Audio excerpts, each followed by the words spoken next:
Bonjour à toutes et à tous, je suis Sophie de la Vigerie et je suis très heureuse de vous accueillir pour cette nouvelle vidéo Astre encore, au cours de laquelle nous allons parler de la pleine lune en Capricorne du 3 juillet 2023 qui se passe sur le 10e degré du signe du Capricorne pour la lune et du signe du Cancer pour le soleil. Donc une pleine lune, c'est une opposition entre le soleil et la lune. Et une opposition nous demande de trouver l'équilibre entre ce que nous propose la Lune dans le signe du Capricorne et ce que nous propose le Soleil dans le signe du Cancer. Voilà. Alors, juste pour mémoire, puisque la pleine Lune est la moitié du cycle lunaire, donc je vais vous rappeler ce que nous proposait, ce que nous propose toujours la nouvelle lune du 18 juin qui s'est passée dans le signe, sur les derniers degrés du signe des Gémeaux. Et cette nouvelle lune, donc le soleil et la lune étaient conjoints et cette conjonction était dans une relation de tension avec la planète Neptune, dans le signe des Poissons. Donc Neptune, c'est la planète de l'éveil, mais aussi la planète des illusions, la planète des croyances auxquelles on s'accroche parce qu'on n'arrive pas surtout dans le signe des Poissons, Neptune dans le signe des Poissons, à se laisser inspirer par cette vastitude, par l'invisible, et donc de ce fait, on se raccroche à des illusions, à des croyances, à des auto-mensonges, parce que l'invisible est puissant et il est incontrôlable. Donc cette nouvelle lune nous demandait vraiment de nous souvenir du divin qui est en nous, de notre source, de notre terre-mère intérieure, et par ce biais-là, de nous ouvrir à l'invisible en résonance avec ce souvenir divin. Ce qui n'est pas si simple parce qu'on a plutôt tendance justement à plutôt s'accrocher à des illusions ou à des croyances liées à la société dans laquelle nous sommes. Voilà. Et donc, cette pleine lune, elle est là pour faire le bilan. Alors, où en est-on? Avons-nous fait nos choix? Avons-nous pu discerner ce qui est juste pour nous, ce qui est illusion ou pas, ce qui résonne ou pas avec notre source divine? Où en sommes-nous? Alors cette pleine lune, elle est très intéressante parce que elle nous parle un petit peu de la même chose, ce qui n'est pas étonnant. Au final, elle nous parle un petit peu de la même chose, car quand on regarde l'aspect, en fait, les relations entre les planètes à l'occasion de cette pleine lune, on constate dans un premier temps que, bien évidemment, le Soleil en Cancer est en opposition à la Lune en Capricorne, ça c'est sûr, que le Soleil est conjoint à la planète Mercure, que finalement la Lune, le Soleil est dans le signe de la Lune, et que le Soleil, qu'est-ce qu'il met en lumière dans le signe du Cancer, qui est le signe de la Lune? Le Soleil, il met en lumière finalement toute notre intériorité, puisque le signe du Cancer, c'est vraiment notre maison, c'est nous, c'est notre temple sacré, c'est notre intériorité, c'est notre intimité, c'est notre foyer. Donc le Soleil, il met en lumière le signe du Cancer, c'est-à-dire notre intériorité, et il demande à la Lune qui est en face d'aller regarder quelque part, d'aller mettre en lumière les structures cachées de notre inconscient, et les structures cachées de notre inconscient qui peut-être pourraient nous empêcher d'aller à la rencontre de nos émotions, d'aller à la rencontre de notre sensibilité, d'aller à la rencontre de notre imaginaire qui au départ, lorsque nous sommes petit enfant, cet imaginaire, cette sensibilité, elle est là. et nous avons nos parents, notre maman qui est là pour nous aider à construire notre sécurité intérieure. Là, quand nous sommes adultes, eh bien, nous devons apprendre à construire notre sécurité intérieure. Et c'est vraiment ce que nous propose cette pleine lune dans le signe du Capricorne. Et elle nous dit, et finalement, quel adulte responsable, autonome et structuré est-on aujourd'hui? Comment gère-t-on nos émotions, nos névroses, nos peurs, notre sensibilité, notre hypersensibilité et notre imaginaire? Qu'est-ce que nous en faisons? Est-ce que notre structure, la structure du Capricorne, a tout bloqué, tout cadenassé parce que tout ça fait peur et est inaccessible? Voilà, la question est posée. D'autant plus que la planète maîtresse de cette pleine lune est Saturne.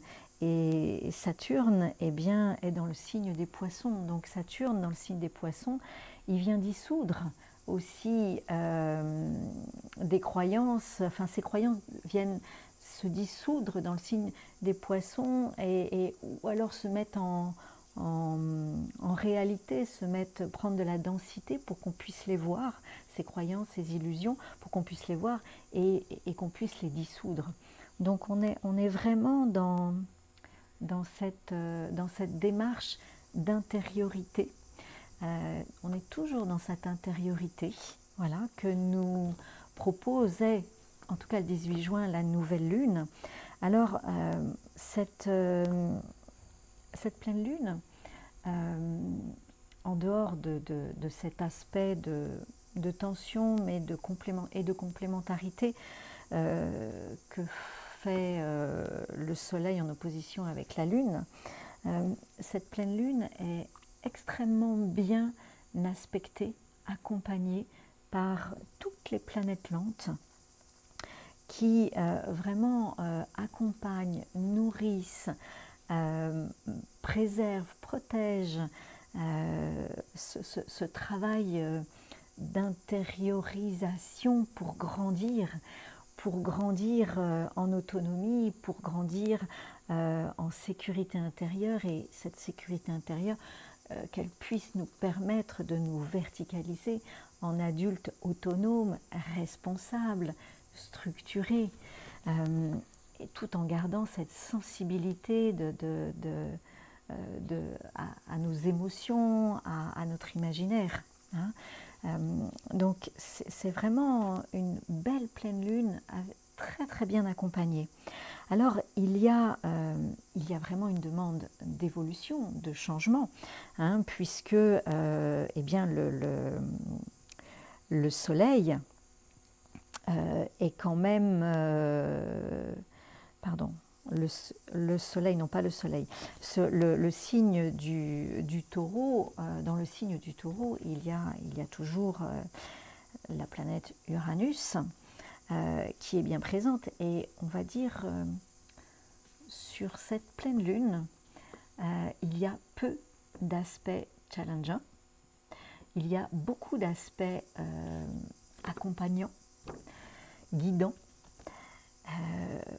Les deux aspects qui sont source de challenge, c'est cette opposition, nouvelle lune, pleine lune, d'intériorité, d'intériorisation, qui est très très bien accompagnée, et puis donc qui nous demande du changement. Et puis il y a un aspect très intéressant et important qui est un dialogue vraiment tendu entre la planète Uranus dans le signe du taureau, toujours dans le signe du taureau, qui demande le changement dans la matière, qui demande du changement dans notre façon de nous mettre en lien avec la nature, avec la terre, avec Gaïa, et entre nous, entre humains, dans notre humanité. Et donc cette planète Uranus, eh bien, elle est au carré, donc vraiment dans une relation de tension qui impose du changement. Elle est au carré avec la planète Vénus, qui est dans le signe du Lion. Vénus est elle-même conjointe à Mars, qui est lui aussi dans le signe du Lion. La tension, la relation vraiment tendue se fait entre Uranus et Vénus. Et juste pour rappel, à l'occasion du 1er janvier 2023, eh bien, je vous avais parlé de cette nécessité de transformation, de mort-renaissance de la planète Vénus, donc de nos modes relationnels affectifs, de nos valeurs, puisque Vénus était à ce moment-là, au 1er janvier 2023, conjointe à la planète Pluton, qui est une planète qui demande vraiment la transformation, la mort-renaissance. Et Vénus est très sollicitée ces dernières années parce que le 1er janvier 2022, Vénus était encore conjointe à la planète Pluton dans le signe du Capricorne. Donc il y a vraiment ces structures et ces modes affectifs et la façon dont nous utilisons nos valeurs sont à totalement revoir.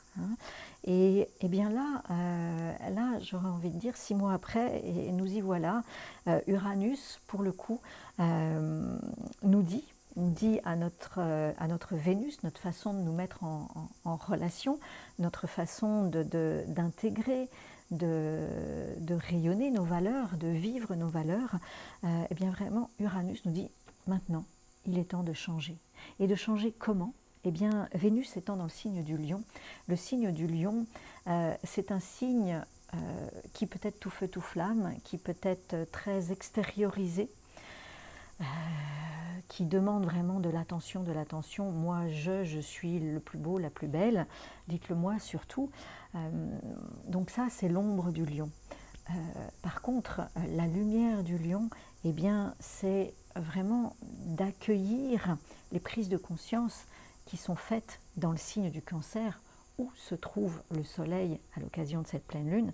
Donc accueillir les prises de conscience, les peurs, les émotions que l'on peut avoir, donc accueillir ces prises de conscience, les descendre dans notre intériorité et les malaxer, les travailler.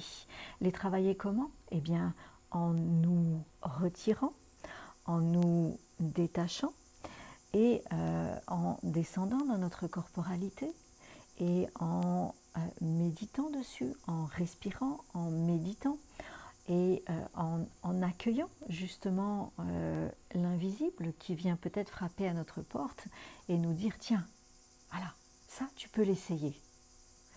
Cette approche, tu peux l'essayer. Cette inspiration, tu peux l'accueillir et voir à l'intérieur de toi, dans la façon dont tu modèles ta chair, tu peux voir ce que ça donne.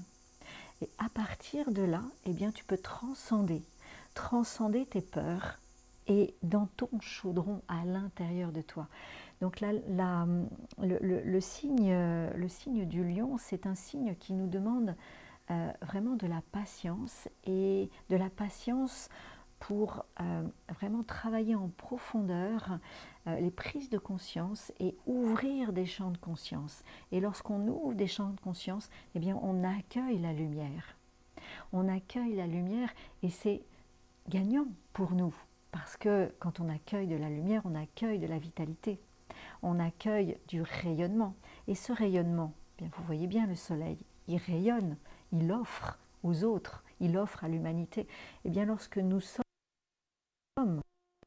remplis de ce soleil, eh bien nous pouvons l'offrir aux autres. Et Vénus, cette planète Vénus qui est une planète justement qui demande à travailler notre intériorité, à accueillir l'amour inconditionnel et à l'offrir, le rayonner, eh bien dans le signe du Lion, elle est tout à fait à sa place pour vraiment s'ouvrir à cette noblesse de cœur. Voilà. Donc il y a vraiment cette noblesse de cœur qui nous est demandée. Elle se fait à l'intérieur de nous, elle nous demande un petit peu de patience. En même temps, nous avons tout l'été pour le faire, puisque Vénus va être présente dans le signe du Lion tout l'été. Et elle va rétrograder, et donc elle va vraiment nous proposer de descendre à l'intérieur de nous, dans nos valeurs, dans notre cœur, pour pouvoir ouvrir des champs de conscience. Voilà. Le signe du lion est en analogie avec la 9e lettre hébraïque, la lettre Tête, que l'on va voir tout à l'heure. Et cette lettre Tête, eh bien, elle nous propose vraiment d'ouvrir des champs de conscience.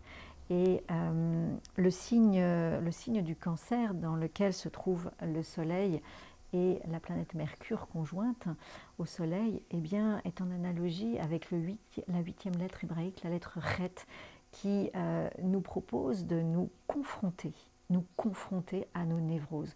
Donc, vous voyez qu'on est complètement là-dedans, à l'occasion de cette pleine lune, hein, accueillir nos névroses, accueillir nos peurs, accueillir notre sensibilité, accueillir nos émotions, nous confronter à ces névroses en les laissant descendre dans notre intériorité et en les modelant, en trouvant la façon de les travailler, de les modeler, en nous laissant inspirer.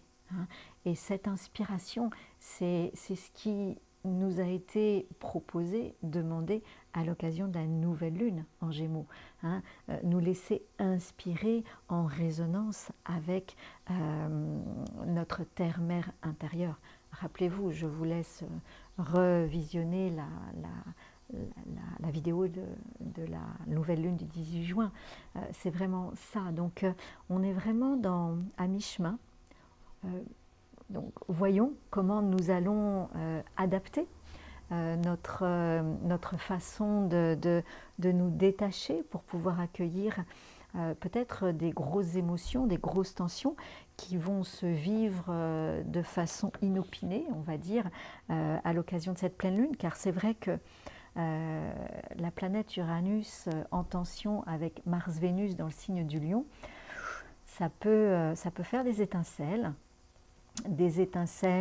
émotionnelles, affectives, relationnelles, puisque Vénus est quand même la relation affective, nous parle quand même de relations affectives, et dans le signe du Lion, nous parle de relations affectives, de relations de cœur.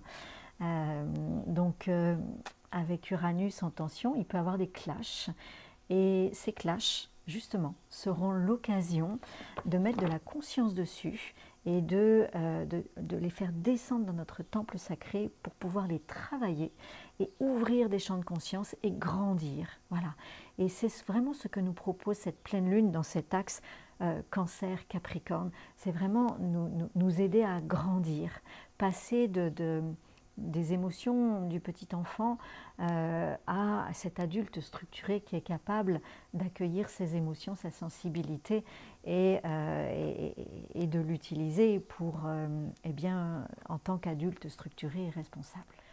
Alors pour cette deuxième partie de vidéo, je vous propose donc les 2 lettres hébraïques dont je vous ai parlé là à l'instant.